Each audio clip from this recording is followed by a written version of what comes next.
Imagine being called a curse before you've even turned 21. Imagine playing 24 Premier League matches for your club and not winning a single one. Every time Gareth Bale stepped onto the pitch for Tottenham, fans expected the worst. Some even believed he was cursed.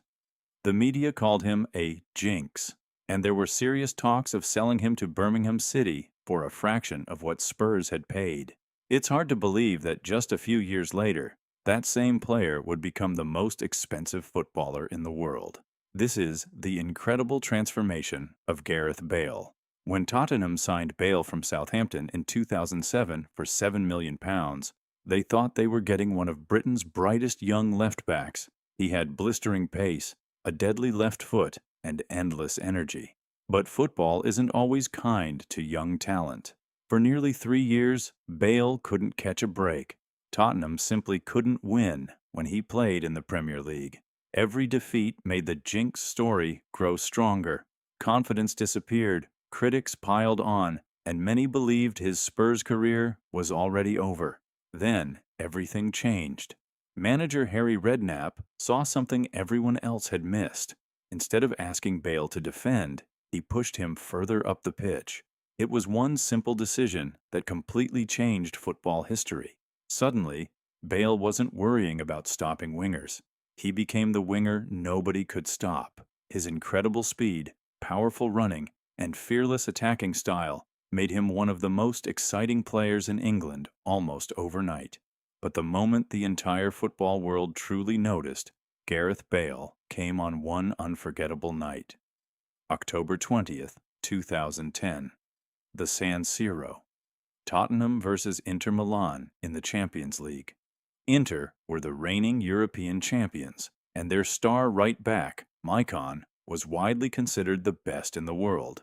After just 35 minutes, Tottenham were down 4-0 and had only 10 men. The match looked completely over. Then Bale exploded. He sprinted past Maicon once and scored. Then he did it again. And then, one more time. 3 incredible goals. Tottenham still lost 4-3, but nobody cared about the result. Everyone was talking about Gareth Bale. One of the world's best defenders had been completely destroyed by a 21-year-old from Wales. From that night on, Bale wasn't just another promising player. He was a superstar. By the 2012-13 season, he had become Tottenham's heartbeat. He was scoring stunning long-range goals, winning matches on his own, and collecting every major individual award in English football.